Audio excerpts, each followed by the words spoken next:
Bonjour messieurs, dames. Bonjour à tous. On va commencer dans quelques instants. Le temps pour moi de faire mon petit laïus de début d'événement. Donc merci à tous d'être là. Je vais vous inviter à prendre place là où vous avez de la place. Je pense que les places ventilateurs ont été pas mal prises. Mais enchanté de tous vous rencontrer aujourd'hui. Content de vous avoir avec nous pour ce super événement, donc Innovation technologique. Moi, je m'appelle Julie, je suis vice-directrice chez Bistro Brain. Donc Bistro Brain qui, avec le 3IT, organise l'événement d'aujourd'hui. Bistro Brain, c'est donc un organisme de vulgarisation scientifique, au cas où vous ne connaissez pas, qui est un organisme à but non lucratif qui fait des événements une fois par mois à Sherbrooke, à Montréal et à Trois-Rivières. On a également un podcast qui sort une fois par mois. Donc si ça vous tente, tous nos événements sont disponibles en rediffusion sur notre chaîne YouTube et notre podcast également. On vous invite également, si vous souhaitez supporter un peu notre mission. Comme j'ai dit, on est un organisme à but non lucratif, donc vous pouvez faire des dons à l'accueil. Pour la soirée d'aujourd'hui, je vais remercier notre commanditaire, le Bokeh Bière, qui est pas mal le bar dans lequel on fait nos événements à chaque mois. Aujourd'hui est une exception, on est sous ce magnifique chapiteau. Notre collaborateur pour la soirée, je pense que vous l'aurez tous deviné, l'Institut interdisciplinaire d'innovation technologique, le 3IT. Je m'excuse, il faut que... Oui, une main d'applaudissement. Vous avez raison. Donc, merci à vous. Et tout de suite, je vais laisser la parole à Étienne Grandin, directeur administratif du 3IT. Merci pour l'introduction. Merci d'être là. On aime beaucoup le concept du Bistro Brain et c'est la première fois qu'un Bistro Brain se tient à l'extérieur. Donc, on innove avec Bistro Brain. C'est le premier Bistro Brain sous un chapiteau. Fait que c'est très cool. On aime beaucoup l'idée. On va certainement refaire plusieurs activités dans le courant de l'année. Là, c'est une sorte de relation amoureuse qui se développe, là. Moi, j'aime beaucoup ça parce que c'est un beau format pour communiquer ce qu'on fait comme science à l'université, au grand public. Moi, je trouve ça super important. On trouve ça important au 3IT de laisser savoir au grand public pourquoi ils payent des taxes et impôts et pourquoi. Je répète à peu près la même chose que j'ai dit l'autre jour. Hein? C'est pas les mêmes personnes, par exemple. Donc, c'est ça. On est très content que vous soyez là. Passez le mot. Si on fait d'autres événements, amenez vos proches. Parce que je reconnais quand même quelques personnes du 3IT. Fait on voudrait que ce soit le plus grand public possible. Puis je vous remercie encore d'être là. Profitez-en bien.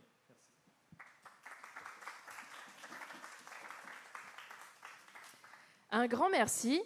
J'en profite pour vous mentionner qu'on va avoir un petit quiz à la fin de cet événement. Il y a plusieurs petits cadeaux à gagner, donc soyez bien attentifs aux présentations d'aujourd'hui. Vous pourrez gagner des cartes cadeaux du Bokeh Bière, du merch du 3IT, donc vraiment des super cadeaux. Sans plus tarder, je vais accueillir sur scène le premier présentateur qui va être Philippe Metteau. J'espère que je prononce bien. Parfait. Metteau, excusez-moi. Donc doctorant en génie mécanique à l'université de Sherbrooke, qui a comme passion la conception mécanique et l'électrification des transports. Il se spécialise dans la conception de moteurs électriques haute vitesse et je l'invite à venir sur scène tout de suite. Une main d'applaudissement. Salut tout le monde, bonne soirée. J'étais tellement content tout à l'heure quand on m'a annoncé que j'allais briser la glace pour les présentations jusqu'à temps que je me rende compte qu'il n'y ait pas de glace. Donc, c'est ça, Philippe Metteau, je suis étudiant au doctorat en génie mécanique à l'Université de Sherbrooke. Je travaille sur des moteurs électriques haute vitesse. Puis aujourd'hui, dans ma présentation, mon but, c'est de vous présenter un projet sur lequel on travaille depuis 3 ans en 8 minutes. Je vais essayer de pas trop aller rapidement puis de garder votre attention. Sinon, mes deux autres objectifs, c'est vraiment de vous expliquer pourquoi on fait ce projet-là, puis c'est quoi les principaux défis qu'on rencontre lorsqu'on conçoit un moteur électrique haute vitesse pour l'aéronautique. On va avoir un clicker ici.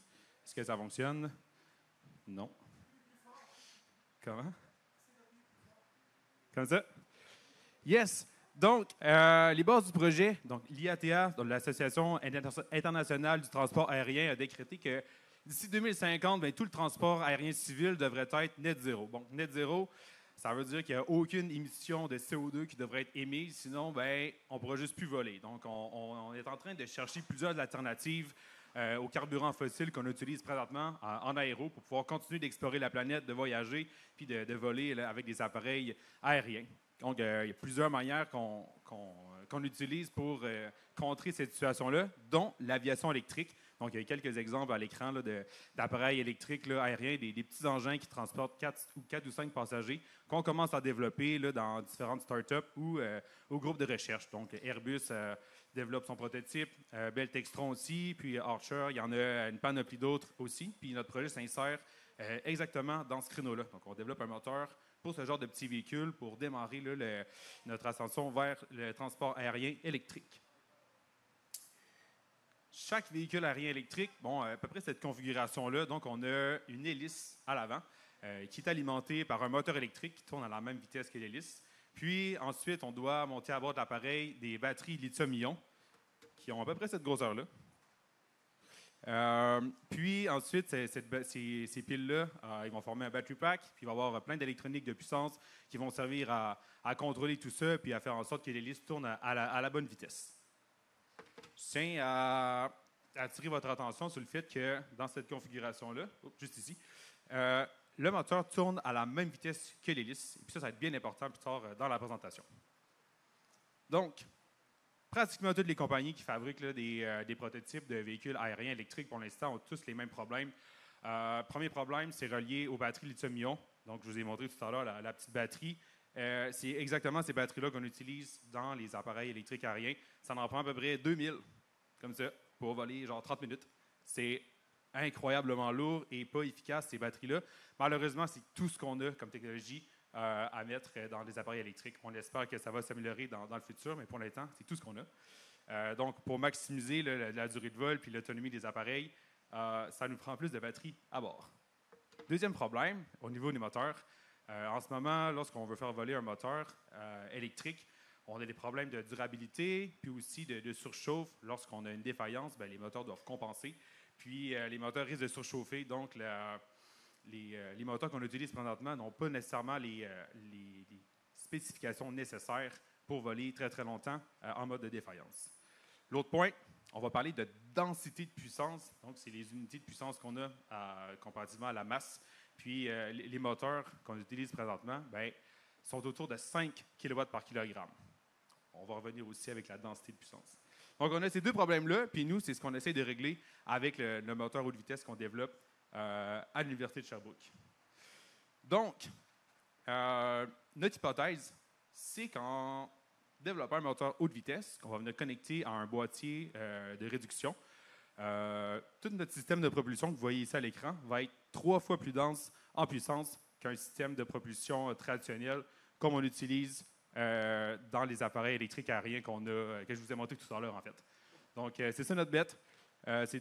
Mais par exemple, l'encadré que vous voyez en rouge ici à l'écran, on ne peut pas simplement aller au magasin de technologie et dire bon, ben, je veux un moteur de ces spécifications-là. Ça n'existe pas, donc il faut le développer. Et par-dessus tout ça, ce moteur-là, comparativement à l'autre moteur, ben, il refroidit à l'air, comme avec les fans qu'on voit ici. Et c'est un autre défi supplémentaire. Donc, on parlait tantôt de 5 kW par kilogramme. Nous, ce qu'on vise, c'est autour de 30 kW par kilogramme pour pouvoir monter plus de batteries à bord. Puis, on espère qu'avec ces performances-là, on va être capable de faire de l'interurbain pour transporter des passagers d'une ville à une autre. On peut changer de slide. On parle de haute vitesse. Probablement que ça ne vous dit pas grand-chose, donc j'ai préparé un petit questionnaire pour vous, cher public. On va comparer deux items. Donc, dans le coin rouge, on a le moteur électrique M10 qu'on développe ici à l'Université de Sherbrooke. Et dans l'autre coin, on a une magnifique laveuse Samsung, une laveuse frontale. Tout le monde ici fait du lavage. J'ai déjà vu une laveuse spinée. M10, en plus, la laveuse est en spécial chez Best Buy cette semaine. Donc, en main levée, qui pense que la laveuse Samsung tourne plus vite? Quelques personnes. Nice. Puis, en main levée, qui pense que le moteur qu'on développe tourne plus vite que la laveuse? Nice. Bien, la laveuse, elle tourne autour de 700 rotations par minute, donc 700 tours par minute. Puis nous, on tourne à 70 000 tours minute. Donc, c'est 100 fois plus vite que la laveuse frontale. Donc, c'est des vitesses qu'on atteint là, avec notre moteur. C'est extrêmement rapide. Puis, c'est seulement avec des vitesses de cet ordre de grandeur-là qu'on peut atteindre une densité de puissance autour de 30 kW par kilogramme et avoir les performances pour un moteur qu'on peut amener à bord d'un appareil. Le problème, c'est que développer un moteur qui tourne aussi vite, ça a son lot de complications, puis on rencontre vraiment plusieurs défis lorsqu'on conçoit un tel moteur. Premier défi de taille, c'est la structure. Donc, j'ai apporté ici un rotor. C'est exactement ce rotor-là qu'on a développé dans le cas de mon doctorat. Puis ça tourne à 70 000 RPM.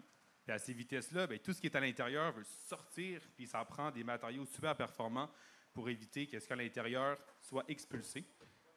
Donc, on fait beaucoup de calculs analytiques, des simulations aussi pour s'assurer que le rotor n'éclate pas comme ceci, en rotation.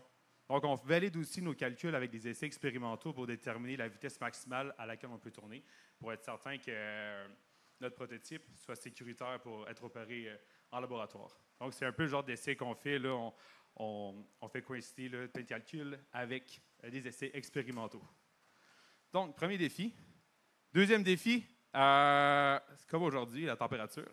Dans un moteur électrique qui fait super chaud, c'est causé en fait par l'énergie électrique qu'on transfère en énergie mécanique, puis il y a toujours des pertes reliées à ça qui se manifestent sous forme de chaleur, puis cette chaleur-là, il faut l'extraire. Quand on fait un moteur haute vitesse, ultra dense en puissance, c'est très petit, puis ça nécessite beaucoup là, d'efforts pour extraire ces pertes-là. Alors, même chose qu'avec la structure, on fait des analyses, des calculs, puis on a développé 2 nouvelles technologies pour refroidir le moteur. Je ne peux pas vous en parler aujourd'hui, car elles sont confidentielles, puis on va en breveter une des 2. Donc, c'est ça pour la température. Maintenant, troisième défi, la dynamique de rotor. En gros, la dynamique de rotor, ça correspond aux vibrations qu'on perçoit dans le moteur. Donc, vous voyez le graphique, donc ça augmente de manière presque exponentielle avec la vitesse de rotation. Puis ça, il y a des manières de limiter. On utilise le balançage, comme au garage quand vous allez balancer, poser vos pneus. Donc ici, il y a votre garagiste préféré qui vous dit « poser, balancer ».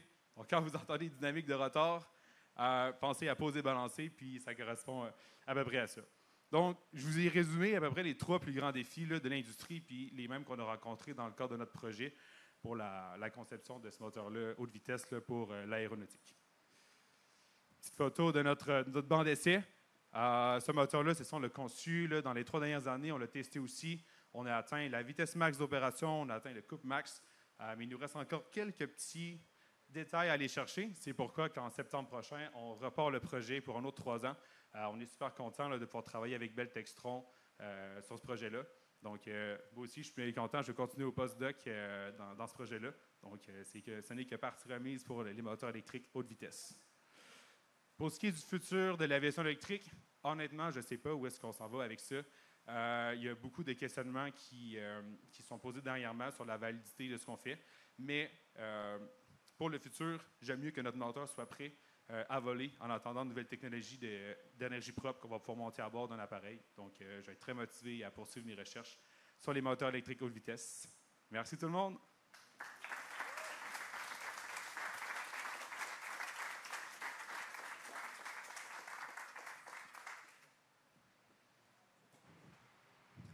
Merci beaucoup, Philippe. On va avoir le temps pour 1 ou 2 petites questions dans la salle. Est-ce qu'il y en aurait? Je vois devant. J'amène le micro.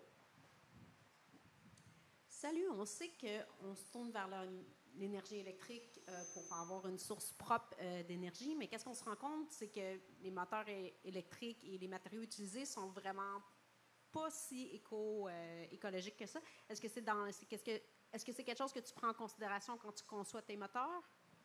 Pour l'instant, non, pas pour celui-là. Ça a été tout un défi, juste atteindre les performances désirées. Maintenant, je te dirais que dans la prochaine phase du projet, là, on va plutôt prendre en considération l'impact des matériaux sur le design du moteur. En ce moment, l'impact le plus gros qu'on a, c'est qu'à l'intérieur, il y a des aimants permanents qui ont un impact assez néfaste là, lorsqu'on les mine.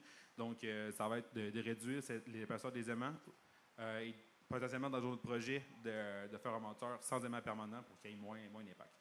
Mais pour le reste, là, on utilise des matériaux très exotiques là, qui ont des performances très élevées. Donc, ça va être à étudier là, dans la prochaine phase du projet, c'est quoi le réel impact de ça comparativement à des combustibles fossiles, par exemple. On va avoir le temps pour une deuxième petite question rapide. Oh, je t'avais pas vu.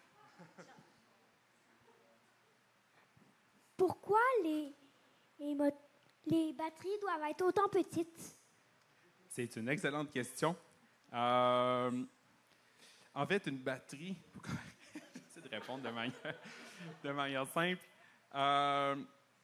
c'est une réaction électrochimique très complexe qui se passe à l'intérieur. Puis, il y a un effet lorsqu'on grossit la batterie. En fait, c'est que quand on la laisse petite, la réaction elle est très uniforme. Tandis que si on grossit trop la batterie, bien là, la réaction ne se fera pas de manière très uniforme. Donc, c'est mieux de la laisser très petite pour avoir plus d'électricité de manière continue.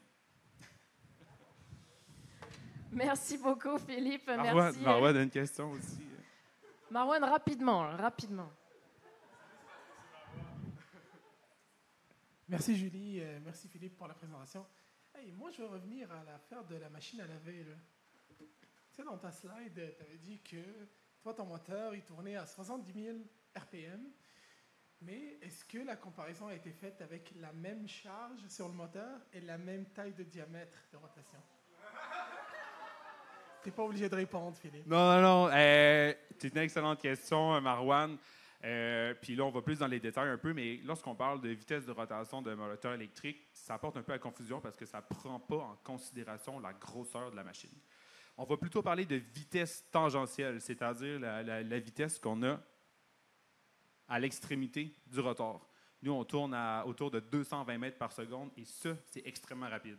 Là, la vue, je ne sais pas à quelle vitesse qu'elle tourne, mais bon, pour la présentation de vulgarisation, je trouvais que le RPM était une unité un peu plus facile pour comparer deux ordres de grandeur. Là. Ça fait plaisir. Merci beaucoup. Une bonne main d'applaudissements pour Philippe pour avoir fait cette première présentation. Merci. Je te laisse remettre le micro là. Pour cette deuxième présentation, on va accueillir Mélanie Caron, étudiante à la maîtrise en ergonomie et également diplômée en génie informatique. Elle souhaite appliquer des nouvelles technologies et développer de nouvelles technologies pour améliorer la vie des gens. Et je lui laisse la parole tout de suite. Ce sera pas long, j'ai oublié mon outil le plus important. De toute façon, la barre est haute maintenant que Philippe a passé. Petite rectification, c'est maîtrise en ergothérapie. C'est pas grave. Mais étant donné qu'elle m'a volé un de mes punchs, dans le fond, j'ai les deux côtés. J'ai l'ergothérapie puis j'ai l'ingénieur. Puis je voulais, dans cette présentation-là, vous montrer les points de vue différents l'ingénierie versus l'ergothérapie. Que cet après-midi, j'ai essayé avec ma brosse à cheveux de faire ma présentation avec un chapeau ergothérapique, un chapeau... Finalement, Guillaume se retrouve avec le micro de ma brosse à cheveux dans le miroir. Donc, à la dernière minute, j'ai décidé de faire une petite pancarte. Que quand je donne mon opinion ergo, vous voyez ergo. Quand je donne mon opinion d'ingénieur, vous voyez ingénieur. Robot comme BFF. Dans le fond, ça fait longtemps que les écrivains nous font rêver d'avoir un robot comme ami, comme servant. On peut le voir déjà dans Star Wars dans les années 70, bien avant que je sois née, avec Isaac Asimov au niveau. Puis ça continue toujours dans les films de voir de plus en plus les robots comme servants. Donc ça fait des années qu'on rêve de ça. Mais ça fait des années qu'il y a des recherches en robotique. Mais il y a un événement mondial qui a propulsé la recherche en robotique. Là, je vous ai donné un indice avec le cadrage. Je vais vous donner un deuxième indice. Ça commence par un C, ça finit par un D. Qu'à 3, on le dit tout en même temps. 1, 2, 3. Je savais que vous le trouveriez. Là, je n'avais pas pensé que j'aurais deux choses dans les mains. Ça va mal, hein? Hey, moi, j'ai la solution pour toi. Tu sais, nos aînés, nos personnes, tu sais, on est toutes seules chez nous. On ne peut pas voir personne. Toujours le risque de la COVID. Moi, j'ai la solution. Je vais vous bâtir un robot, là, tu vas voir, il va te faire la conversation, il va jouer avec toi. Tu vas voir, tu ne te sentiras pas seul longtemps. Beau rêve, hein? Tu sais, j'aime ça, mais tu crois-tu vraiment que les gens vont être intéressés à avoir une relation avec un robot? Tu sais, je ne sais pas trop, là. Je pense qu'il faudrait que tu m'expliques un peu, ça serait quoi les avantages d'avoir un robot? Bien, avec le robot, pourrait faire des exercices. tu sais, être mon entraîneur personnel, j'ai plus besoin de payer de gym. Il pourrait me permettre de me connecter en vidéoconférence, pas de problème de Zoom, de Teams qui ne se connectent jamais. Oui, il pourrait jouer aux cartes, puis m'apprendre le blackjack ou le poker. Peut-être que je pourrais gagner. OK, je suis d'accord. On pourrait peut-être commencer. OK, bien, trouve-moi le financement. Dis-moi quelle fonctionnalité tu veux dans ton robot, puis je pars te faire ça. Puis moi, je vais faire les plans, reviens-moi. Wow, une minute. Speedy Gonzalez. Est-ce que ça tendrait qu'on regarde avant qu'est-ce qui existe sur la planète? Hein? Oui. Moi, je travaille là-dessus. Qu'est-ce que j'ai fait? J'ai fait une recherche pour voir qu'est-ce qu'il y avait dans le monde au niveau de la robotique. Hey, je suis rendue à la fin de mon PowerPoint, vous allez avoir toutes mes réponses. Bon. Puis je suis partie à faire de la recherche un peu partout, aller voir sur le 3W pour voir qu'est-ce qui existait. Tu sais, mon idée de faire des robots, là, elle était bonne. Puis je peux vous le prouver parce que partout dans le monde, on s'est mis à faire de la recherche à robotique. Tous les prix industrialisés, ils ont commencé. Puis on peut voir, il y a plusieurs caractéristiques de robots possibles sur le marché. Tu as des animaux, le petit cil avec sa petite queue qui fait poc, poc, poc. Je me souviens plus de son nom de ce robot-là. En tout cas, je le trouvais bien bizarre. Là. Les résultats ne sont pas super bons de toute façon. Tu as le iODOL qui est comme un bébé. Et tu as le Nao qui ressemble au robot d'iRobot que je trouve très sexy.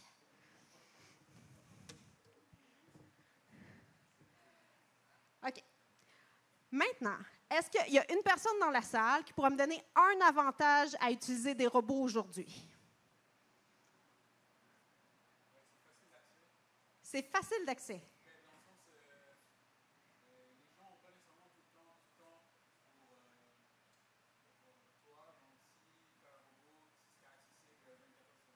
OK. Si je résume, dans le fond, qu'est-ce qu'il dit? C'est que le robot serait plus accessible pour les personnes qu'un intervenant en ergothérapie où il faut que tu fasses des listes d'attente d'à peu près 1 an au CLSC.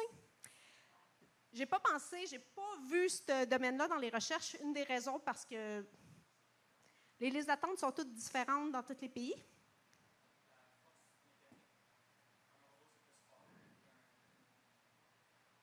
Ça pourrait être quelque chose, mais ça n'a pas été étudié.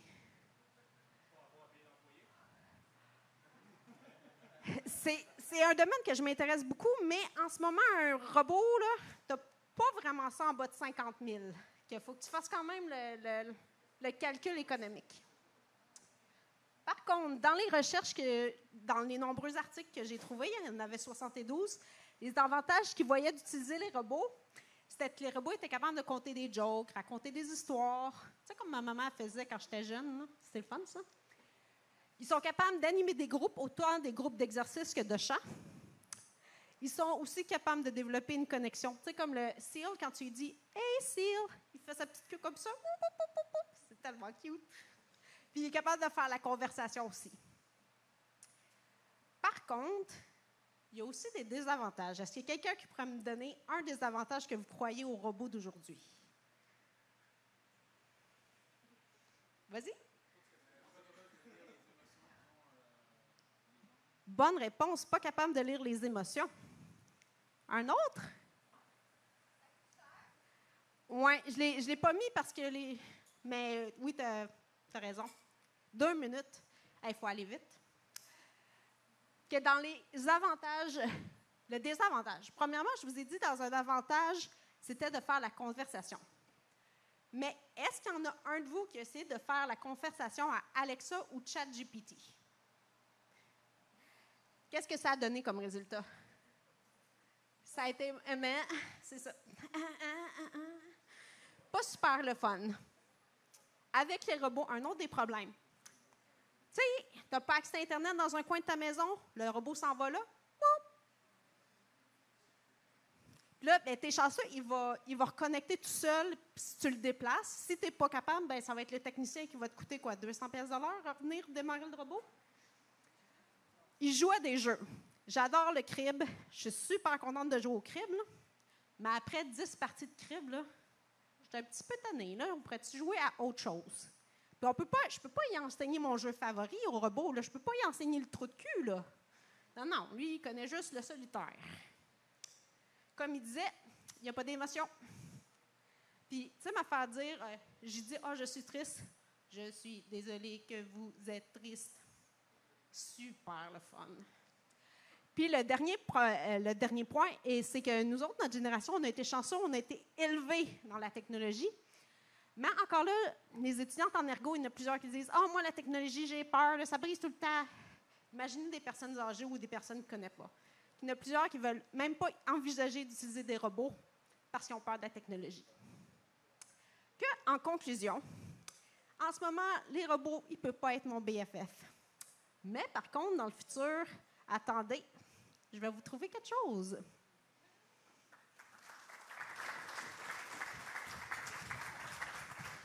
Merci beaucoup, Mélanie, pour cette présentation. Est-ce qu'on a des questions dans la salle pour Mélanie? Moi, j'en aurais peut-être une pour toi, Mélanie. Je me demandais, du coup, comment est-ce que tu vois le futur des robots? Qu'est-ce qui serait la caractéristique parfaite, mettons, du robot du futur? Ne pas bugger. Ouais. Parce qu'on a plusieurs technologies qui sont super le fun, Zoom Team. Puis si vous savez le nombre de fois qu'il faut que je débugue les profs à la faculté, là. On a tous connu, je pense, ce prof qui n'est pas capable d'allumer le vidéoprojecteur ou de se connecter aux Teams. Oups!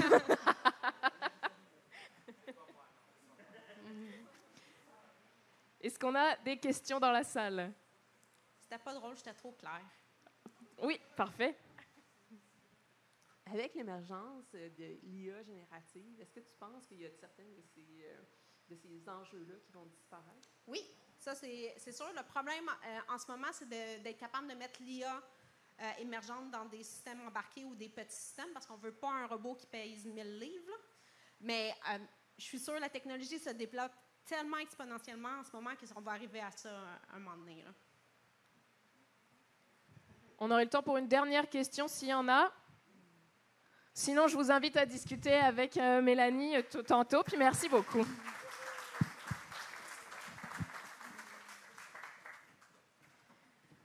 Pour notre troisième présentation, qui sera suivie d'une petite pause, on va accueillir Guillaume Spala, qui est étudiant au doctorat en informatique.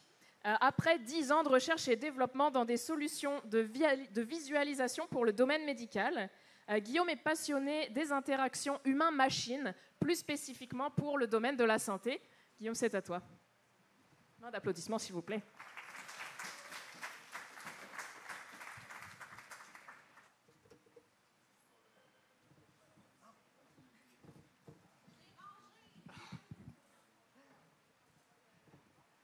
OK. Oh oui, je veux bien. OK, merci.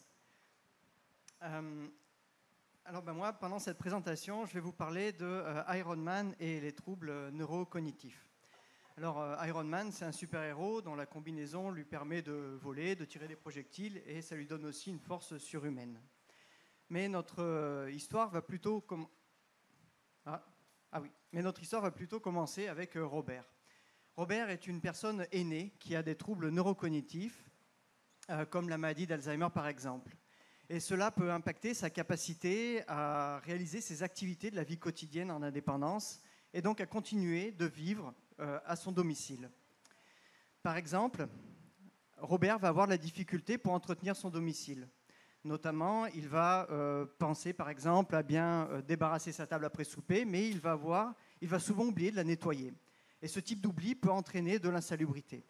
Alors, une ergothérapeute lui rend régulièrement visite pour s'assurer qu'il n'oublie aucune tâche, mais elle n'est pas là tout le temps. Et les assistances qu'elle fournit à Robert ne sont pas sans conséquences pour lui. Il y a par exemple un sentiment de dépendance qui s'est créé, et ça a entraîné une faible estime de soi et des problèmes de santé mentale, notamment de la dépression. Alors, une alternative pourrait être de fournir à Robert des technologies d'assistance pour lui rappeler les tâches qu'il doit faire, et notamment à bien penser de nettoyer sa table. Mais bien qu'il existe de nombreuses technologies d'assistance déjà sur le marché, elles ne sont que peu utilisées et Robert ne fait pas exception. En fait, ce qu'il faudrait, ce serait réussir à encourager Robert à faire le maximum de ses activités en indépendance. Alors, qu'est-ce qu'on peut faire? Est-ce qu'on peut demander l'aide d'Iron Man? Ben non. Iron Man, il sait comment sauver le monde, mais il ne sait pas trop ce qu'il pourrait faire pour aider Robert. Par contre, je ne sais pas si vous avez vu son casque Iron Man. Peut-être qu'on pourrait donner le casque de Iron Man à Robert. Peut-être qu'on pourrait lui donner son casque de super-héros. Alors, qu'est-ce que c'est le casque de Iron Man? Eh bien, ce casque utilise ce que l'on appelle de la réalité mixte. C'est-à-dire qu'il peut ajouter des informations virtuelles dans votre environnement réel. Donc, il va en fait pouvoir vous fournir de l'assistance au moment opportun, comme on va le voir sur ces images, par exemple en mettant en surbrillance des objets dans votre environnement dont vous pourriez avoir besoin pour réaliser votre activité. Il va donc être capable de comprendre votre environnement, mais aussi vous comprendre vous, en tant qu'utilisateur, pour pouvoir déterminer l'aide dont vous allez en fait avoir besoin. Et puis, vous avez peut-être aussi remarqué que pour utiliser son casque, Iron Man a juste eu besoin de le mettre. Il n'a pas eu besoin d'ajouter des capteurs dans son environnement, comme c'est parfois le cas avec certaines technologies d'assistance. Alors, ces avantages font que la réalité mixte pourrait potentiellement être utile à Robert pour l'aider dans la réalisation de ses activités. Bon, évidemment, on ne peut pas fournir le casque de Iron Man à Robert, soi-disant parce que c'est de la fiction. Mais heureusement, il existe d'autres casques disponibles, comme par exemple la Microsoft HoloLens 2. C'est sûr qu'elle n'est pas aussi aboutie que le casque de Iron Man, mais au moins, elle arrive à faire quand même de la réalité mixte et on peut l'acheter. Alors, c'est bien beau d'avoir le casque, encore faut-il déterminer ce que l'on va mettre dedans. Si on regarde le casque de Iron Man, qu'est-ce qu'il sait faire? Alors, il sait faire des plans de vol pour aider Iron Man à aller trouver des méchants parce qu'il aime se battre. Et puis, il sait aussi détecter des méchants parce que Iron Man, il aime se battre. Et je ne suis pas certain que c'est ce genre d'informations qui vont être utiles à Robert pour qu'il réalise ses activités. Alors nous avons travaillé avec des chercheurs et des professionnels de la santé pour définir des principes de conception. Et l'objectif de ces principes sont de nous guider dans l'affichage des informations pertinentes à mettre dans le casque pour pouvoir aider Robert. Et maintenant, j'aimerais vous présenter certains de ces principes illustré avec le nettoyage de la table qui sera bien utile à Robert. Dans un premier temps, on va afficher la liste des tâches au mur avec un objectif très clair dès le début. Et là, on va voir cet objectif dès que Robert voudra bien s'approcher de la liste. Merci Robert. Donc là, on voit bien nettoyer la table. L'objectif est très clair. Ensuite, on va vouloir encourager Robert à penser et à agir par lui-même le plus possible. Pour cela, le casque ne va lui fournir de l'assistance que s'il n'arrive plus à progresser dans son activité. Donc ici, il est devant la liste des tâches, il ne fait plus rien, alors le casque va lui proposer de l'aide. Et puis, vous allez voir que l'aide qu'on va lui proposer n'est pas explicite, volontairement, toujours pour l'encourager à agir et à penser par lui-même. Donc ici, vous allez voir un exemple, il va demander de l'aide, et on voit que le premier message, alors je ne m'en souviens plus exactement, mais il n'est pas très explicite. Néanmoins, si ce message n'arrive pas à guider Robert pour continuer son activité, comme vous pouvez le voir ici, il va pouvoir demander de l'aide de plus en plus explicite au casque. Et puis aussi, on voit que les assistances sont gardées le plus minimal possible. Ici, toucher un bouton. Donc le fait d'utiliser pas les assistances, les interactions sont gardées minimales. Et le fait en fait d'avoir peu d'interactions, eh bien, ça va éviter à Robert de faire trop de gestes de manière artificielle, ce qui va aussi faciliter la prise en main du casque pour Robert.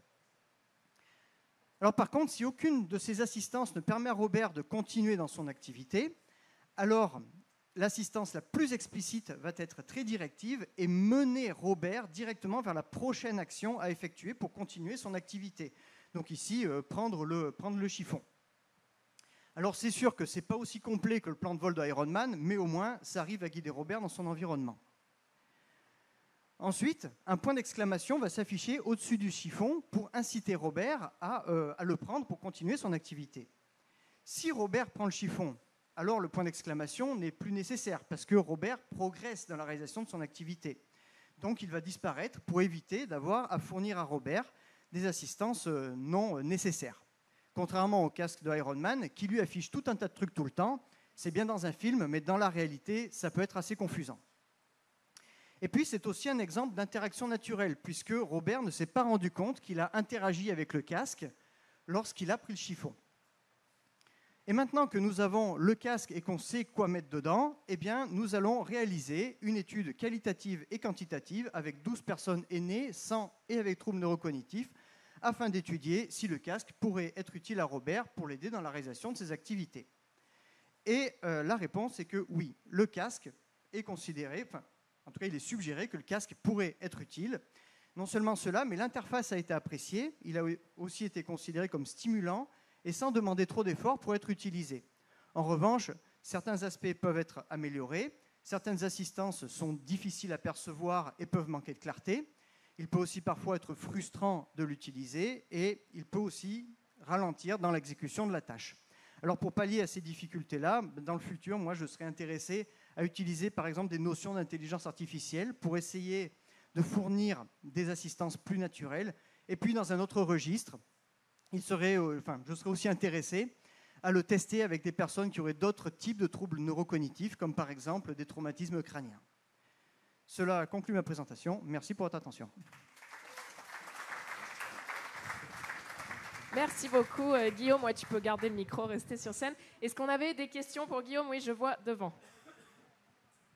Salut Guillaume, je trouve ça super intéressant. Dans ton étude, combien de temps les gens passaient consécutivement avec le casque sur la tête?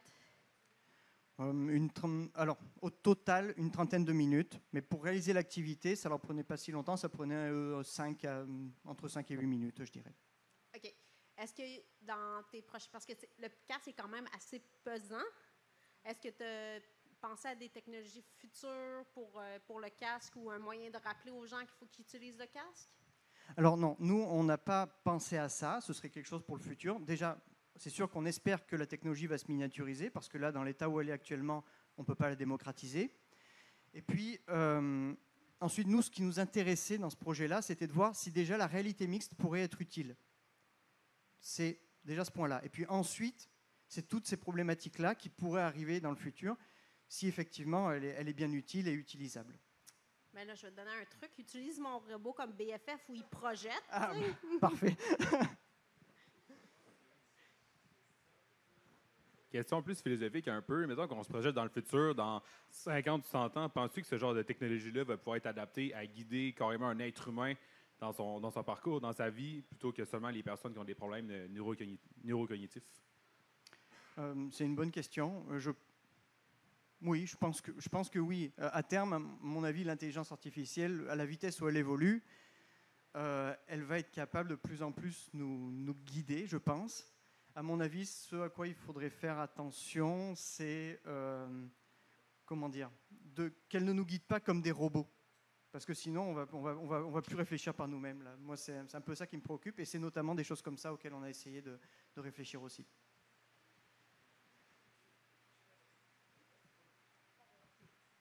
Désolée, Marwan, on va te bypasser cette fois-ci. Je m'excuse.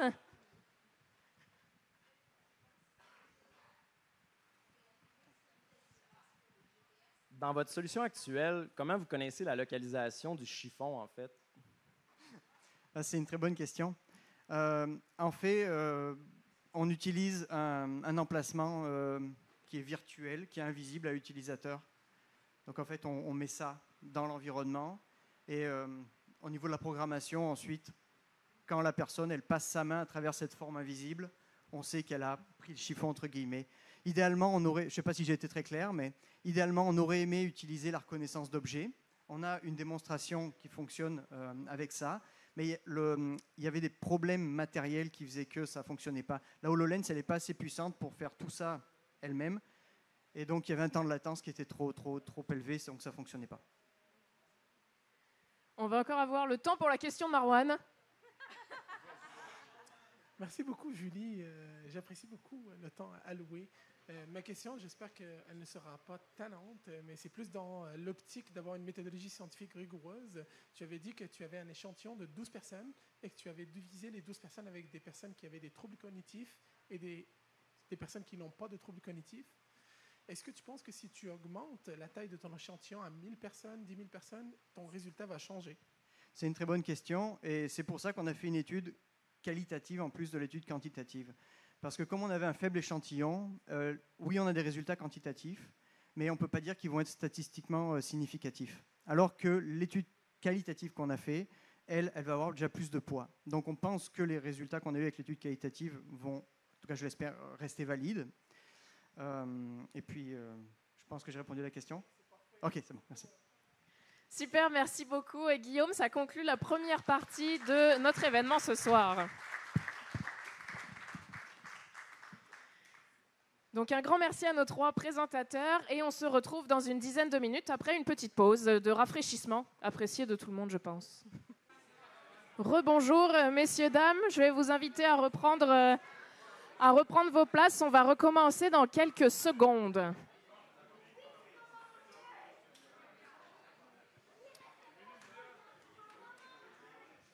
Le countdown est commencé. On va repartir avec nos 3 prochaines présentations.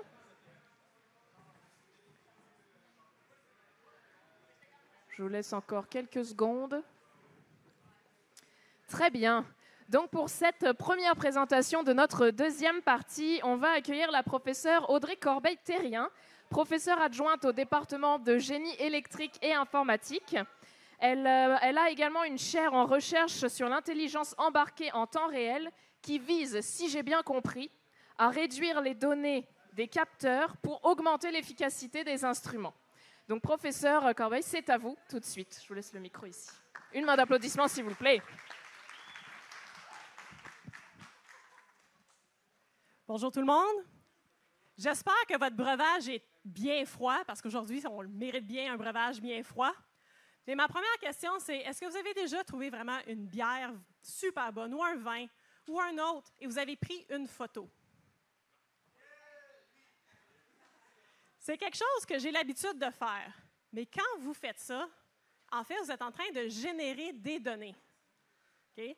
Donc, qu'est-ce que c'est une donnée? Une donnée, c'est, dans le contexte que moi j'utilise, une représentation de l'information pour que l'ordinateur le comprenne.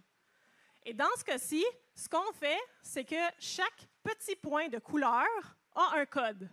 Un code qui représente la quantité de rouge, la quantité de vert et la quantité de bleu qu'il y a dans ce petit point-là. Et donc, toute l'image est constituée de ces points, de ces valeurs-là. Et l'ordinateur, ce qu'il voit, c'est ça. Donc, c'est juste une série de nombres qui permet de reproduire les données. Et vous comprendrez qu'il y a beaucoup de petits points dans ma photo. Et donc, ma photo, elle prend quand même un certain espace, une certaine quantité de données. Et dans ce cas-ci, c'est 2 430 000 octets. OK, des octets. Qu'est-ce que ça mange en hiver, des octets? Bien, je vais vous faire une petite comparaison. Si on compare juste un pixel, qui fait à peu près 24 octets, bien, on pourrait dire que c'est une mouche à fruits. C'est tout petit, c'est un petit point. Donc, ma photo, si je mets toutes mes petites mouches à fruits ensemble, on se retrouve à avoir une souris. Donc, quand même pas pire, une souris, ça se transporte bien. Mais si je vais un petit peu plus loin, puis finalement, ce que j'ai, c'est un film en 4K, eh bien, je suis en train de promener un orignal. Okay? Donc, une petite comparaison de qu'est-ce que ça veut dire de changer quand on parle de mégaoctets, de gigaoctets. On va y revenir à cette analogie-là. Donc, avec ma photo, je ne vais pas juste la garder pour moi. Hein, je veux partager la belle bière avec mes amis. Donc, ce que je vais faire, c'est que je vais envoyer la photo à mon ami. Mais la photo, il faut qu'elle se promène. Fait que ça, rappelez-vous, c'est ma petite souris. Ma petite souris, il faut qu'elle se promène. Mais le chemin n'est pas linéaire. Donc, de mon téléphone, on va aller à la tour cellulaire ou on va aller au routeur Wi-Fi. Donc, ça dépend où est-ce que je suis. À partir de là, on fait des sauts pour se rendre jusqu'à un centre de données. Et à chaque fois que je fais un saut, on consomme de l'énergie. Et j'arrive au centre de données. Le centre de données va conserver ma photo pour avoir un backup et va continuer à le transmettre vers mon ami. Même chose, on va se promener sur les différents sauts des routeurs pour retrouver mon ami qui est sur un Wi-Fi ou sur une tour cellulaire, et ça va se retrouver dans son téléphone. Et donc, à chaque fois qu'on fait un saut comme ça, on consomme de l'énergie. Donc, quand j'ai transporté ma photo, pour moi, c'était juste quelques clics de mon pouce, mais au final, j'ai consommé quand même une bonne quantité d'énergie. Mais c'est où géographiquement ces sauts-là? eh bien, je suis allée chercher pour vous la carte des câbles sous-mer. Donc, ça, c'est le genre de câbles sur lesquels les données vont se transmettre quand on a besoin de changer de continent. Quand que vous restez sur le même continent, il y a la même chose, mais la carte est illisible, donc je ne vous l'ai pas transmise. Mais j'en ai trouvé une du Canada. Et ça, c'est juste le réseau Bell, ce qu'on appelle le backbone, donc les gros tuyaux de données qui nous permettent de transporter toutes nos souris et tous nos orignaux. Et une petite photo de quoi ça a l'air un centre de données, bien, c'est pas très intéressant au final, c'est juste un paquet de racks d'ordinateurs avec des fils. Le problème avec ces choses-là, c'est qu'on a beaucoup d'ordinateurs à la même place. Et je ne sais pas si vous avez déjà remarqué, l'ordinateur chez vous, il chauffe. Hein? Une journée comme aujourd'hui, il faut le refroidir. C'est que ces choses-là, non seulement il faut refroidir, il faut alimenter tous les ordinateurs, mais il faut les refroidir. Donc, ces centres de données-là, ça consomme énormément.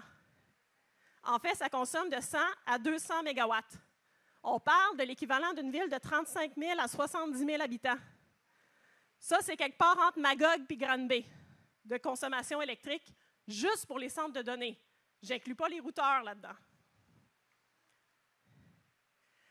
Mais des données, on en génère beaucoup. On en génère vraiment beaucoup. Donc, ça, c'est la croissance de données depuis 2010 jusqu'à la prévision en 2025.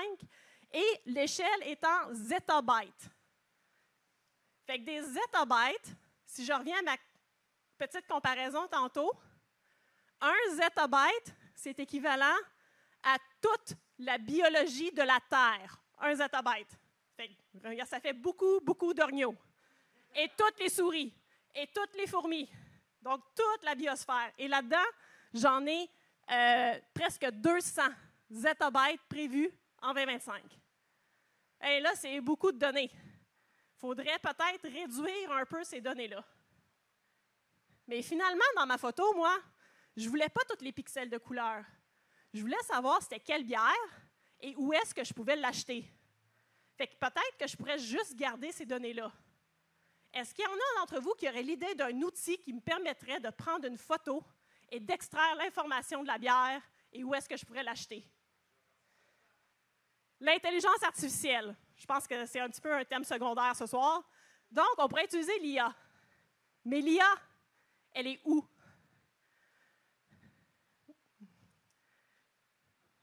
Donc, l'IA, où est-ce qu'on va la mettre? En fait, on va venir la mettre dans notre centre de données. Parce qu'il y a beaucoup de réseaux de neurones qui sont très profonds, qui demandent beaucoup de calculs, et ça ne marche pas sur mon petit téléphone. En fait, quand vous faites une requête ChatGPT, ça prend autant d'énergie que la batterie complète de votre téléphone cellulaire. Donc, on veut faire la requête dans notre centre de données. Donc, ça veut dire que nos centres de données, il va falloir les grossir. Il y a 2 ans, j'ai fait le calcul de combien consommait ChatGPT il y a 2 ans. Ça consommait autant que 10 000 habitations québécoises. Mais ça, c'était il y a 2 ans. Fait qu'est-ce que ça consomme aujourd'hui? Bien, le calcul est difficile à faire parce que là, on a explosé. On n'a plus juste ChatGPT, on a plein d'autres sortes, mais il y a quelques prévisions. Et une des prévisions nous indique qu'on va devoir ajouter des processeurs IA, donc des GPU et autres outils, dans nos centres de données, et ça va monter de 500 à 2000 mégawatts par centre de données qui offre les services d'IA. Et ça devient équivalent à une ville de 175 000 à 700 000 habitants. Donc là, on est rendu pas plus Québec-Montréal par centre de données. Ça va chauffer. Donc, l'énergie qu'on utilise pour transporter les données et l'IA commence à être non négligeable par rapport à toutes les autres consommations qu'on a. Donc, c'est quelque chose à prendre en considération. Quand on développe de l'IA, on est en train de développer des consommateurs d'énergie et donc des sources de CO2. Qu'est-ce qu'on peut faire avec tout ça? Bien, on pourrait utiliser l'IA. On pourrait ne pas utiliser l'IA par défaut, mais on pourrait concevoir de l'IA plus efficace. Présentement, l'IA n'est pas très efficace. Okay? Donc, on est encore dans les débuts. On développe l'IA et donc, sur les réseaux, on pourrait encore les améliorer. Mais on pourrait aussi utiliser l'IA localement. Donc, utiliser l'IA sur nos téléphones si elle est plus efficace afin d'éviter de devoir transmettre les données au centre de données et revenir. En plus, nos données restent privées parce qu'ils ne vont pas sur le centre de données. C'est ce que mon groupe de recherche fait. On travaille à mettre des réseaux de neurones sur des systèmes au edge, donc en périphérie. Ce qu'on peut faire aussi, c'est de faire attention quand on fait une recherche. Si on a juste besoin d'une recherche Google, pas besoin de demander à ChatGPT. Donc, on utilise beaucoup moins d'énergie. Si vous écoutez de la musique souvent, c'est la même musique. Faites-en un download au lieu de réutiliser toujours un service de streaming. Même chose avec les films. S'il y en a qui mettent YouTube en background tout le temps chez eux, ça consomme des données tout le temps que c'est là. Mais surtout, les concepteurs qui sont dans la salle, quand vous concevez un nouveau système, pensez-y aux données que ça consomme rendues à l'utilisation finale. Donc, merci beaucoup et je vous promets, l'IA n'est pas proche de nous remplacer.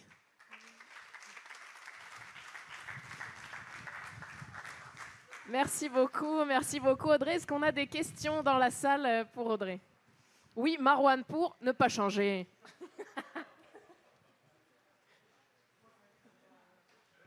Allô tout le monde, je m'excuse si je suis tannant, j'ai juste une très grande curiosité scientifique. Et la question que je voulais poser à Audrey, c'est est-ce que tu as pu quantifier la différence de consommation d'énergie entre une requête Google et une requête de recherche ChatGPT? Il y a quelques variances, mais c'est entre 10 et 15 fois plus ChatGPT par rapport à une requête Google. Wow, OK. Merci beaucoup. Je m'attendais à cette réponse. Mais merci beaucoup. C'est quoi ta bière préférée? C'est vrai. C'est vrai. Ben, en fait, hier, j'ai bu une astrocyclette. Elle était vraiment bonne, mon astrocyclette. Nice. Ma question, c'est, penses-tu qu'à un certain point, lorsqu'on va développer plus d'IA et les gens vont plus l'utiliser, il va y avoir comme un filtre qui va couper les questions, genre, pas idiotes, mais les questions qui sont comme vraiment faciles de répondre puis pour qu'on consomme moins d'énergie? Parce que l'IA va nous permettre de poser juste des questions comme plus complexes pour éviter qu'on l'utilise trop puis réduire notre consommation énergétique. Je vais te renvoyer une question. Comment tu fais pour détecter que la question est idiote? Il n'y a pas de question idiote. Mais maintenant qu'on met un processus en place pour comme filtrer et dire bon, OK, ben là, on a pas assez de capacité pour répondre à cette question-là, range-toi. Donc, le problème, c'est vraiment de détecter la question. Puis la seule manière facile de le faire sans utiliser l'IA, c'est d'avoir une mémoire, donc une banque de données des questions, puis d'avoir donc des questions communes, on pourrait avoir des réponses automatiques. Mais on ne peut pas demander à un ordinateur d'interpréter une phrase sans l'IA parce que, par définition, le langage naturel nécessite l'IA pour l'interpréter. Donc, c'est le problème entre la communication des humains et la communication des ordinateurs qui utilisent des 1 et des 0. Ouais. Mais là, tu viens de répondre un peu à la question, là, avec une base de données, des questions que le monde pose fréquemment, puis il y aurait des réponses automatiques. Penses-tu qu'à un moment donné, on va aller vers ça ou on va tout le temps utiliser l'IA de manière aléatoire? Bien, ça, c'est la question qu'on pose à Google, parce que Google, c'est la base de données qui va répondre à ta question de manière avec une base de données intelligente, une base de données qui est faite pas avec l'IA, mais bien avec des bons filtres. Mais maintenant, s'il y en a qui ont utilisé Google sur Chrome récemment, ils donnent une réponse automatique de ChatGPT. Pas de ChatGPT, mais de son propre IA génératif. Fait que là, si les compagnies commencent à nous forcer à l'utiliser par défaut, on s'en sort plus. C'est intéressant, mais préencoder des images, par exemple, sur des téléphones, est-ce que c'est plus efficace de le préencoder sur 10 000 téléphones ou de faire le traitement sur un GPU dans un data center? Qu'est-ce que ça veut dire par préencoder des 10 000 par images? exemple, réduire l'image en features particulières, puis prendre ces données-là, puis transmettre vers le data center au lieu de l'image brute? Oui, ça va être plus efficace sur le téléphone une fois qu'on rend l'IA efficace. Et aussi parce que les données que tu envoies, ils n'ont pas 10 000 sauts à faire. Fait que tu traînes peut-être une mouche au lieu d'utiliser une souris. Fait que oui, ça va être plus efficace, mais ça va peut-être prendre plus de temps sur ton téléphone.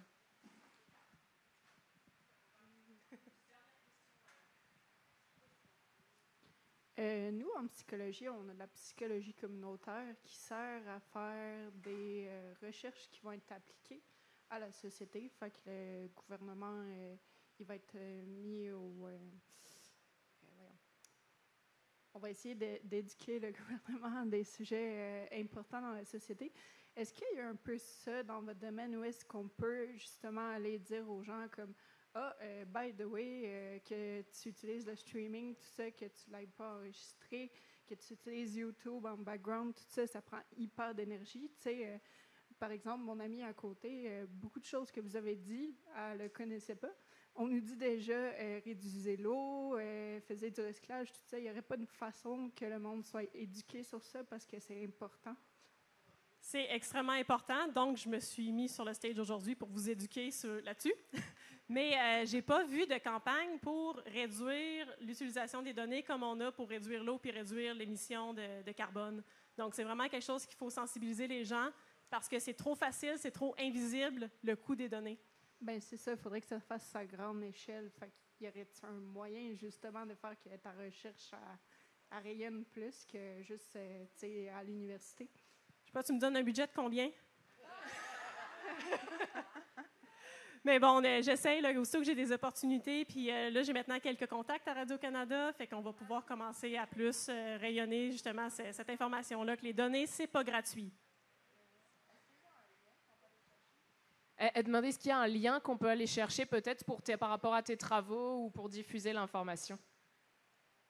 Oui, en fait, il y a quelques articles scientifiques que j'ai trouvés pour justement trouver les chiffres. Parce que moi, je travaille sur vraiment réduire les données. Fait qu'il y en a, mais en termes d'articles, si on sort du domaine de magazines technologiques, j'en ai pas trouvé. Je m'excuse, on va arrêter là les questions. Il faut qu'on passe à la présentation suivante. La fin. C'est ce que j'allais suggérer. N'hésitez pas à aller poser des questions à Audrey à la fin de nos 2 prochaines présentations. Merci beaucoup. Une bonne main d'applaudissements pour Audrey.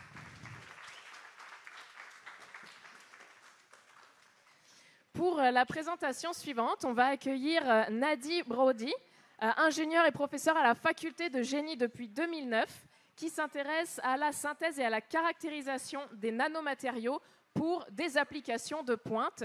Je vous laisse la parole. Une bonne main d'applaudissements, s'il vous plaît. Merci beaucoup. C'est un plaisir d'être ici, puis j'applaudis l'initiative du Bistro Brain et de la vulgarisation scientifique en général. Puis Marwan, il faudrait te cloner, là. C'est génial, ton intérêt scientifique en général. Ah, il est parti?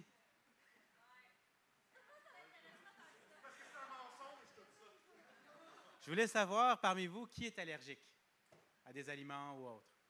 OK, je vois 4 personnes sur environ 50, ouais. Bien, il y a 4 de la population du Québec qui est allergique, et puis quand ils voient ce genre d'emballage, leurs yeux sont immédiatement attirés vers le peut contenir. OK?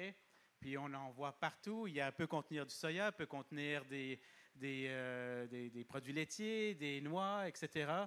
Et puis pour la personne qui est allergique, évidemment, ça devient un choix très difficile. Soit ça donne à une espèce de diète restrictive, ou est-ce qu'il doit choisir les produits allergiques ou bien les produits non allergiques, et puis toujours cuisiner. Soit ils prennent un risque et puis ils se ramassent à l'hôpital. Et puis pour tous les autres, et incluant parfois les personnes allergiques, le peut contenir devient un peu répétitif à force de le voir et perd son impact.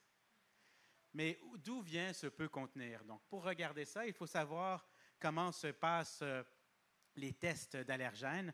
Donc ici, j'ai cartographié un peu la chaîne de production, donc allant des matières premières jusqu'à l'étiquetage dans une industrie agroalimentaire. Et les tests se font régulièrement à différents endroits stratégiques, de la réception jusqu'à l'étiquetage.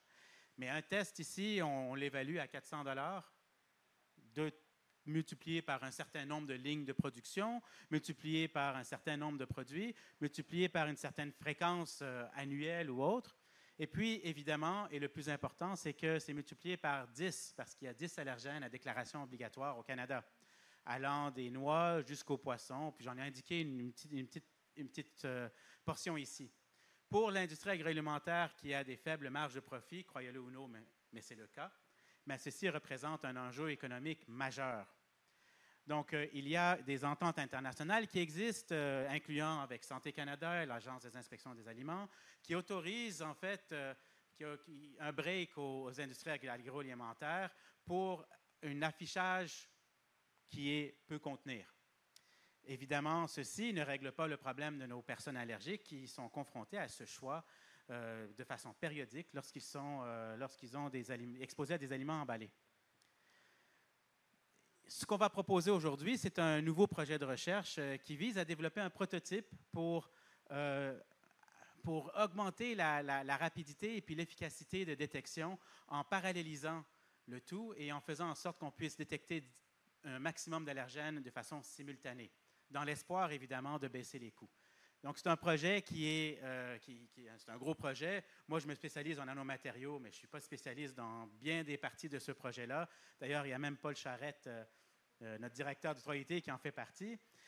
On est 3 institutions, puis plusieurs organismes gouvernementaux et à but non lucratif qui représentent des personnes allergiques qui nous accompagnent dans ce projet. Donc, la technologie actuelle, ça s'appelle ELISA. C'est le nom d'une... c'est pas le nom d'une dame, mais c'est un acronyme à 5 lettres que je vous laisse lire ici. Mais essentiellement, la techno consiste à un anticorps qui est connecté à une balise fluorescente qui émet de la lumière. Et puis, quand il y a une connexion avec l'allergène, on voit une espèce de patate sur le spectre d'onde. Donc, finalement, c'est une lumière qui s'allume, puis on peut le voir visuellement que l'allergène est présent. Et puis, c'est comme si je fais l'analogie d'une personne qui recherche une autre. Donc, il y a un portrait, et puis quand il l'a trouvé, parmi une foule d'autres, dans ce cas-là, d'autres allergènes, bien, il envoie une balise dans les airs, une fusée qui dit « Ah, voilà, j'ai trouvé l'allergène », mais c'est juste un indicateur que l'allergène est bel et bien présent. Donc, si on essaie de paralléliser le tout puis de détecter plusieurs allergènes à la fois, voyons qu'est-ce qui se passe. Donc, on a ici l'allergène des œufs, puis on lui a greffé un fluorophore qui est dans le vert. Donc, on a une patate verte, qui s'ajoute à la patate orange. Jusqu'à date, ça va, on peut les distinguer.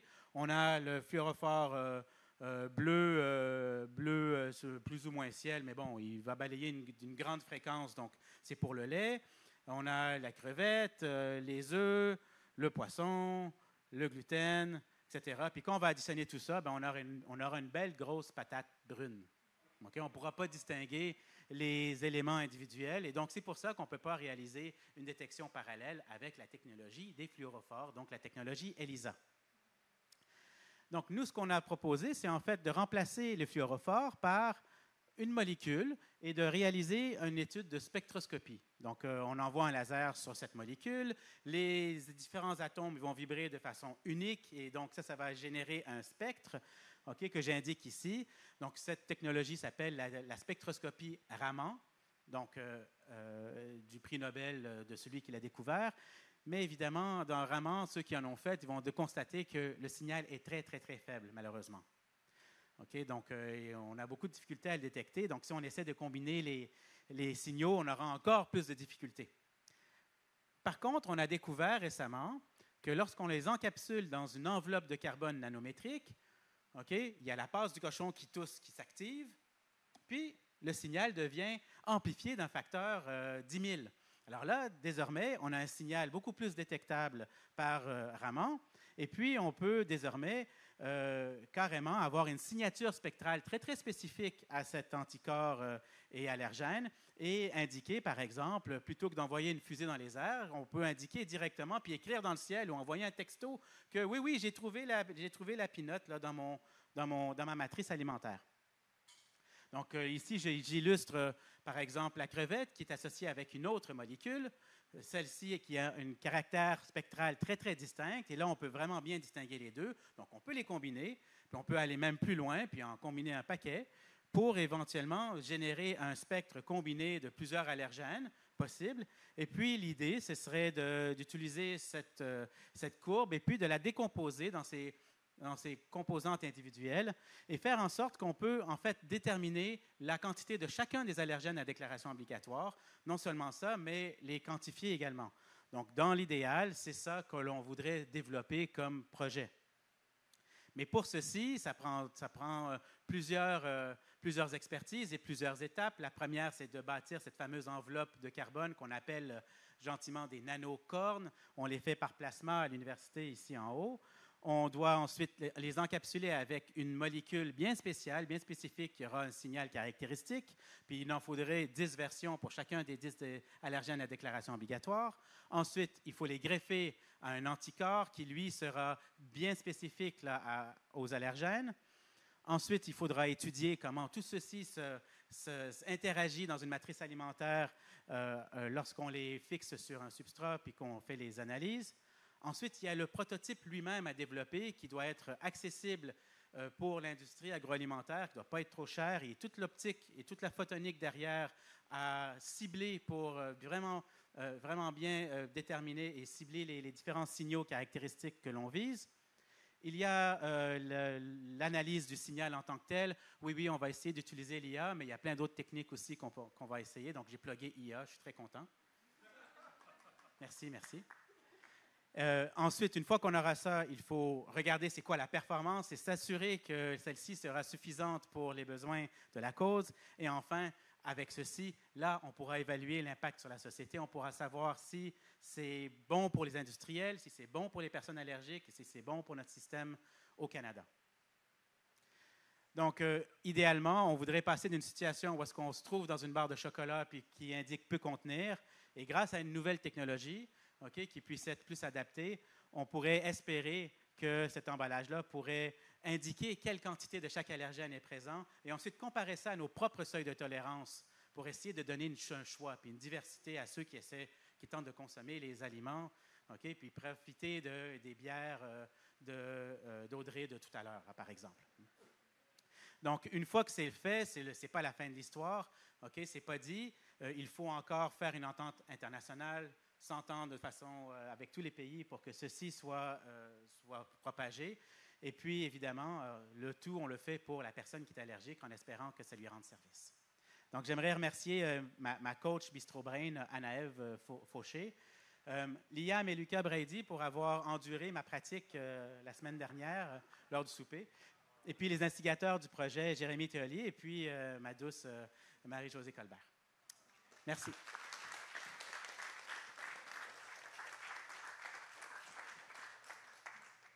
Merci beaucoup, Anadi, pour cette présentation. Est-ce qu'on aurait des questions dans la salle? Marwan.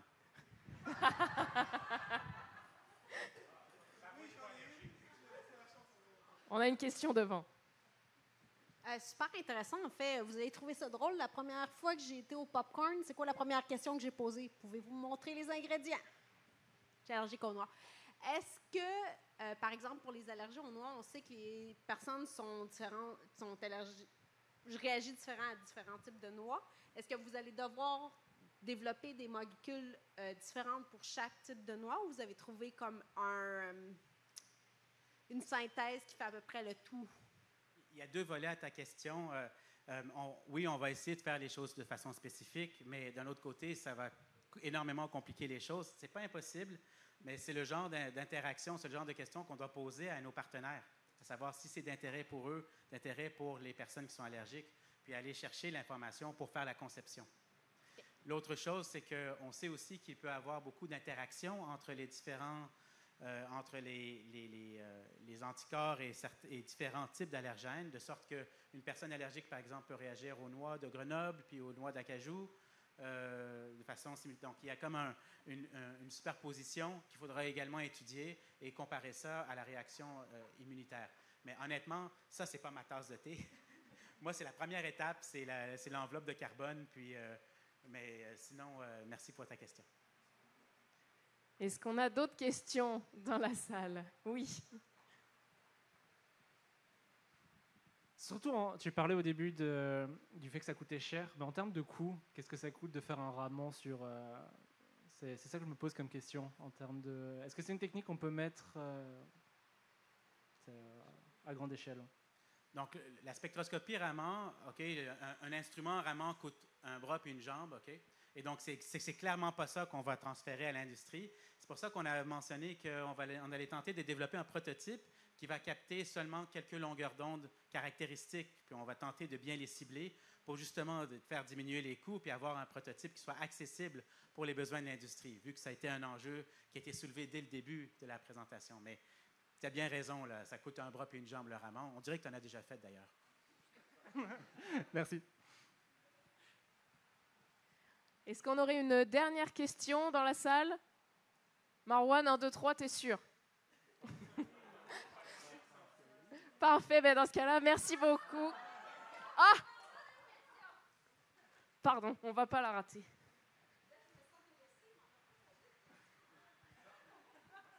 Merci beaucoup, Nada, pour la question. Mais là, je rêve en couleur. Mais est-ce que tu penses qu'un jour, dans 10 ans, 20 ans, 30 ans, on va pouvoir avoir un appareil portable qui va pouvoir détecter les allergènes sur nos plats? Par exemple, moi, je vais à un restaurant, j'ai une allergie aux peanuts et j'ai un certain appareil mobile électronique où je peux scanner ma nourriture et déterminer si je peux la manger ou pas. Pourquoi pas? Mais c'est la première étape, je pense, doit être pour les industriels et pour... bon, ils peuvent se le permettre, mais éventuellement, toute technologie, si elle est bien adoptée, elle va évoluer. Mais il y a tout un cadre législatif là, auquel il faut faire très, très attention. Puis il y a aussi une responsabilité en tant que concepteur de s'assurer que ce que tu développes ne va pas emmener les gens à l'hôpital, qui est exactement l'inverse de ce qu'on essaie de faire.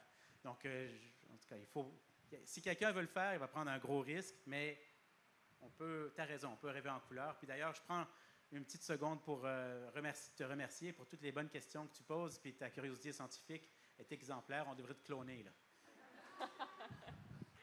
Merci beaucoup, Nadi. Une main d'applaudissement et en même temps pour Marwan, apparemment. Merci. Oui, parfait. Parfait dans les temps. Donc, il nous reste une dernière présentation pour clôturer cette soirée très intéressante, innovation technologique et IA, on a cru comprendre. Donc, on va... Parfait, parfait. Très bien, alors je vous laisse vous introduire. OK. Donc, on accueille Céline Vercher, franco-canadienne, qui est docteure en sociologie, qui a travaillé au commissariat de l'énergie atomique et de l'énergie renouvelable en France, avant de venir ici où elle est aujourd'hui directrice associée du labo des nanosystèmes et nanotechnologies, et dirige également l'axe Impact, Usage et Société. Et elle est animée par la frontière entre le génie et les sciences sociales et humaines. Une main d'applaudissement, s'il vous plaît. Allô? C'est ça, c'est là. OK. Bon, je vais conclure cette soirée avec un titre un peu provocateur. Donc, l'innovation, c'est bien, mais pourquoi faire? Donc, en effet, je suis sociologue de formation et ça fait une dizaine d'années que je travaille maintenant au 3IT. Alors, vous pouvez vous poser la question de qu'est-ce que fait une sociologue au 3IT? Moi, finalement, ce que je fais, c'est de l'accompagnement de tous les gens qui viennent de présenter ici, que ce soit les personnes ingénieurs, les technologues, dans leur innovation technologique. Et plus précisément, mon groupe de recherche, ce qu'on aide à faire, c'est de les aider à passer des inventions qui se font dans les laboratoires, donc qui se développent à petite échelle, à ce qu'on appelle véritablement une innovation, et qui réunit deux critères, donc un passage à l'échelle, donc ça veut dire qu'on cherche à diffuser grandement, et une mise en société, donc on va toucher les utilisateurs finaux à grande échelle également. Donc c'est cette jonction-là qu'on cherche à faire avec notre laboratoire, et je voulais revenir sur les méthodes qui se développent ces dernières années dans ce sens, les méthodes d'accompagnement d'innovation technologique. Alors, tout a commencé dans les années 50, 60, où les États, notamment occidentaux, ont vraiment décidé qu'il fallait moderniser les pays. Donc, je pense qu'au Québec, ma fille qui révise en primaire me parle des années 80, où on dit la modernisation du Québec. Mais il y a vraiment eu cette idée que moderniser, ça allait avec l'idée de progrès et donc d'innovation, dont l'innovation technologique. Donc, ces trois termes, ils ont vraiment été associés dans les années 60, 70, 80. Avec un tournant majeur, un premier tournant, on va dire, dans les années 2000. Au début, on innovait de manière un peu tous azimuts, en se disant on va faire de l'innovation, on va développer des biens et services, et puis un jour, les gens les adopteront parce que c'est comme ça, ils aimeront adopter nos produits et services. Dans les années 2000, on a décidé de développer des approches dites centrées utilisateurs, qui justement renversent un peu la perspective et partent plutôt du besoin utilisateur en amont. Donc on cherche à identifier les besoins de manière à adapter le développement technologique pour qu'il qui fasse sens, qui soit utile, qui soit facile à utiliser, etc. etc. C'est un peu le sens de ce qu'on entend aussi ici. On cherche à développer des robots ou des interfaces qui soient faciles à utiliser. Donc, ce qu'on voit sur la gauche, c'est le design un peu bourrin, comme on dirait en France, c'est-à-dire proactif. On va faire une route et puis les gens l'emprunteront de toute façon. Et ce qu'on cherche à faire avec le design centré utilisateur, c'est d'anticiper en amont les comportements des utilisateurs pour adapter le développement technologique et aller dans ce sens. 2005-2010, des rapports scientifiques émergent et nous mettent en alerte. Il y a une polycrise à la fois écologique et géopolitique. Donc, on en a tous entendu parler en termes de changement climatique, la question du climat, toute la perte de la biodiversité, etc. Alors, les conséquences dans le champ de l'innovation, elles sont multiples. Première conséquence, on a réalisé que nous avions des limites planétaires, donc on ne pouvait pas fonctionner avec des ressources infinies et que les ressources étaient finies. Donc ça, c'est une première conséquence. Deuxième conséquence, c'est l'idée de consommation dont on parlait tout à l'heure et d'accès aux biens et services, qui est aussi un petit peu questionnée avec cette idée de mais est-ce que finalement il ne faudrait pas plutôt tendre vers du consommer mieux, donc de la sobriété dans la consommation, ou du consommer moins, de la décroissance. Puis ça rejoint un peu la question de l'usage de la donnée. Quand on crée des systèmes qui nous rendent un peu addicts et qui sont faits pour ça, qui sont designés pour ça, après en même temps dire qu'il faut réduire son usage, c'est toute une tension qu'on met en place, qu'on cherche à résoudre dans les approches centrées utilisateurs, mais qui restent quand même des grandes questions. Et puis, avec cette crise aussi, on le voit, l'idée de la consommation, donc innover, progrès, modernité, elle est aussi un petit peu critiquée, ou en tout cas, elle est aussi questionnée dans ces approches-là. Donc, depuis, je dirais, 5 ans, il y a des nouvelles méthodes qui se sont développées. Donc, on les appelle les approches centrées planète. Et je pense que c'est assez clair, le schéma le montre. C'est-à-dire qu'il y a un nouveau shift de perspective qui s'opère. Comme vous le voyez, c'est plus l'humain qui est au centre, mais le système Terre, l'écosystème Terre. Et ça a des grandes conséquences dans la manière de concevoir les produits et services. D'autre part, vous voyez qu'il y a beaucoup de vert. Il y a un nouveau terme aussi qui émerge, c'est l'éco-design, donc l'éco-conception. C'est-à-dire d'essayer le plus en amont possible de considérer le coût des matériaux, leur biodégradabilité, l'impact environnemental que l'usage de ces matériaux va avoir. Donc il y a tout ça aussi qui se développe sur ces approches centrées planète. Enfin, la notion d'impact va devenir prioritaire. D'ailleurs, on le voit dans la bannière du 3IT, on parle de solutions technologiques d'impact. Et pourquoi cette notion elle devient prioritaire? C'est parce que dans ces approches-là, ce qu'on va chercher à faire le plus possible, c'est d'anticiper à la fois les bénéfices et les risques, mais plus seulement pour les humains, pour tous les êtres vivants. Puis ça, c'est un gros changement de paradigme. Je vous donne un exemple très simple. Donc là, c'est un projet auquel on a participé d'un groupe de recherche qui voulait développer des capteurs, un réseau de capteurs intelligents utilisant de l'IA. Je l'ai placé. Un réseau de capteurs intelligents pour détecter les feux de forêt. Donc, dans l'approche en design classique, on aurait dit c'est une bonne idée, go, on y va, on développe les capteurs, puis on trouvera bien quelqu'un qui va les adopter.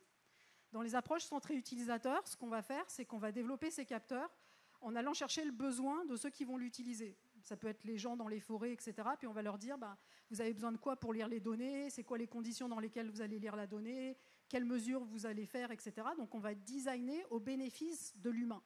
Dans les approches centrées planète, puis c'est un peu l'idée de ce schéma qu'avait fait une dame avec qui je travaillais, on va d'abord se questionner sur plusieurs choses. On va se questionner sur le nombre de capteurs qu'on va mettre dans les forêts. C'est très différent d'en mettre 50 puis 300. Puis un chercheur classique qui va dire vas-y, mets-moi beaucoup de capteurs parce que j'ai besoin de beaucoup de données. Donc nous, on va essayer de voir avec lui c'est quoi le maximum qu'on peut faire pour qu'il puisse quand même lire ces données et faire des bons calculs, mais en même temps être raisonnable d'une certaine manière. Donc ça, c'est le premier point. Deuxième point, on va beaucoup travailler et très fort sur justement l'impact environnemental de tous les matériaux qu'on met dans ces capteurs. de manière à ce qu'ils impactent le moins possible les forêts. En cas de bris, en cas de maintenance, on les oublie, les capteurs, ils restent là dans les forêts. Ça se passe aussi dans les mers, on fait aussi beaucoup d'études dans les lacs. Et enfin, on va travailler sur les notions d'impact, à la fois pour les humains, mais aussi pour les animaux et la forêt. Donc, est-ce que le fait de mettre ces capteurs pose un problème pour les animaux qui y vivent ? Est-ce que ça pose un problème pour les arbres pour lesquels on va les poser et la manière dont on va les poser ? Juste pour vous montrer un peu le déplacement dans l'accompagnement qu'on a pu faire ces dernières années. Alors voilà, pour terminer, on se posait la question d'innover, pourquoi faire, et de pourquoi une sociologue à l'Institut d'innovation technologique. Parce que finalement, puis c'est un peu, je parle pour ma chapelle de sciences humaines et sociales, mais je pense fondamentalement que la question de l'innovation, même si ici on est dans un institut technologique, c'est une question qui est avant tout politique et éthique. Parce que quand on est innovateur, on ne peut pas, j'espère pour vous en tout cas, ne pas s'interroger sur ce qu'on est en train de faire et en vue de quoi on est en train de faire. Donc la question de la finalité de pourquoi on fait de l'innovation. Parce que ce qu'on est en train de développer aujourd'hui, c'est une manière de construire le monde de demain et finalement d'offrir un monde pour les sociétés futures, les générations futures. Donc il y a beaucoup de questions qui ont été posées dans les années 2000 autour de ça. Innover, mais en vue de construire quelle société et quel futur souhaitable pour tous et pour toutes. Et puis c'est ajouté aujourd'hui la question d'innover, mais pour composer avec quel système Terre. Puis la question qu'il y a derrière ça, c'est comment innover en gardant un monde habitable pour tous, pour toutes, puis tous et toutes, intégrant tous les êtres vivants. Et l'écosystème Terre en général. Voilà, j'espère pas avoir trop plombé l'ambiance, mais c'était un message que je souhaitais passer. Je suis ouverte aux questions. Merci beaucoup, Céline, pour la présentation. Ouais, je vois déjà des mains levées. J'arrive tout de suite. Salut Céline, merci pour la présentation. On dit souvent que le client a toujours raison. Selon moi, ce n'est pas tout le temps vrai. Tu parlais au début des années 2000, il y a les entreprises qui faisaient des designs, qui ont poussé des technologies sur un marché. Maintenant, on a réadapté ça. Est-ce que tu penses que dans un futur proche ou éloigné, on va faire fi des besoins des clients et on va plutôt retomber à plutôt une interaction comme on l'avait au début des années 2000, mais avec des designs qui sont plus durables puis qui sont centrés sur la planète, en fait? Le sens de ta question, c'est de dire est-ce que tu penses qu'on va aller vers ça? Oui, à ce moment-là, on va faire complètement fi des besoins des clients, puis on va dire les scientifiques qui vont juger, on n'a pas le choix de mettre cette technologie-là de l'avant parce que les besoins des clients, ça ne fait pas sens. Exemple, les VUS. En fait, je travaille avec plusieurs types d'industriels dans ce passage justement vers la société. Et en fait, les trois types de conception continuent à coexister. Et on va dire que je m'adapte en fonction de qui est ouvert ou a la capacité ou a l'envie ou a le besoin d'utiliser telle méthode ou telle méthode. Je m'adapte plutôt à qui j'ai en face. Évidemment, moi, mon souhait, c'est d'aller vers l'innovation centrée planète. Mais il y a certains industriels qui ne veulent pas du tout en entendre parler et ça ne sert à rien d'essayer de les convaincre de quelque chose où ce n'est pas du tout dans leur ADN, je dirais. Donc je m'adapte en fait en fonction de qui j'ai en face. Par contre, il y a des jeunes startups qui sont très très très volontaristes là-dessus, donc eux, on peut y aller à fond. Est-ce qu'on avait d'autres questions dans la salle? Oui, au fond là-bas.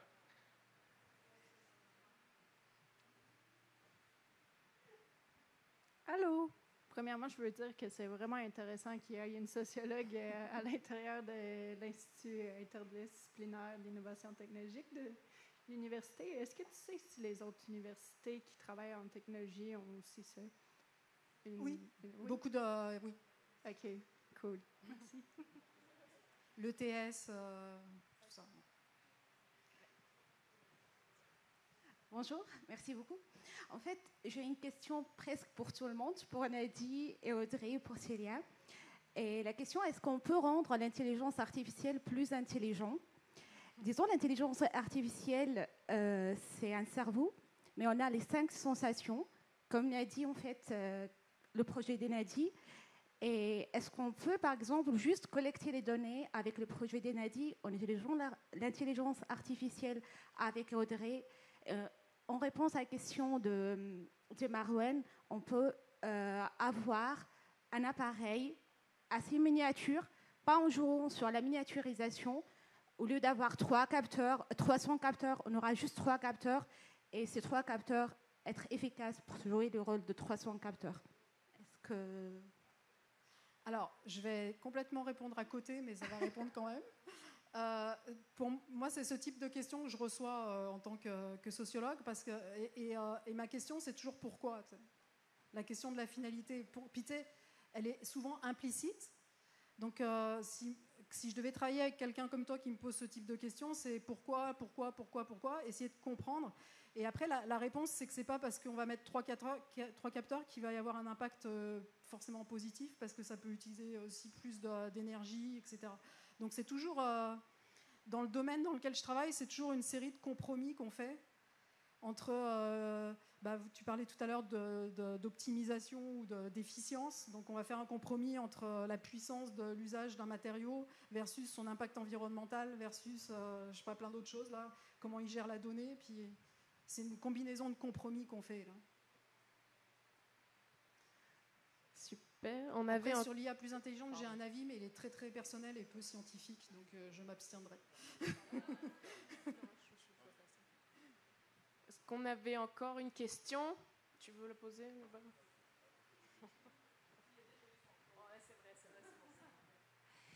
Je me demandais, Céline, si dans ta recherche, tu adressais le cadre réglementaire, parce que ce que tu proposes, c'est super beau, mais j'ai l'impression qu'on se base beaucoup sur la bonne volonté des industriels. Là. Non. En fait, derrière tout ça, là, il y a la notion d'innovation responsable. Donc, il y a 2 volets dans l'innovation responsable. Il y a les études d'impact. Et en fait, il y a 5 types d'impact, donc économiques, environnementaux, éthiques, légaux et sociaux. Donc ce qu'on va observer, c'est le cadre réglementaire actuel, mais la difficulté qu'on a, c'est que quand on est dans ce type d'innovation de rupture, mettons, la loi ne peut rien faire pour ça. Donc on est obligé de projeter un cadre légal qu'on va discuter aussi avec les industriels en disant des scénarios. Si la loi va... Et des fois, ils font aussi du lobbying en ce sens. Donc ça, c'est la série des impacts qu'on regarde avec eux sur le produit. Et après, il y a la notion de responsabilité de l'entreprise en tant que telle. Qu'est-ce qu'elle veut mettre de l'avant? Qu'est-ce qu'elle veut pousser? Est-ce qu'elle s'en fout? Elle s'en fout pas? Enfin, il y a toute une discussion aussi. Donc là aussi, ça revient à des échanges qu'on peut avoir avec eux. Alors, on ne dit jamais ce qu'il faut faire ou pas faire. C'est un accompagnement. Donc c'est un échange qui offre des options pour des prises de décision éclairées, si possible. Super, merci beaucoup Céline pour cette dernière présentation. Je vais vous inviter à continuer à discuter, à réseauter après.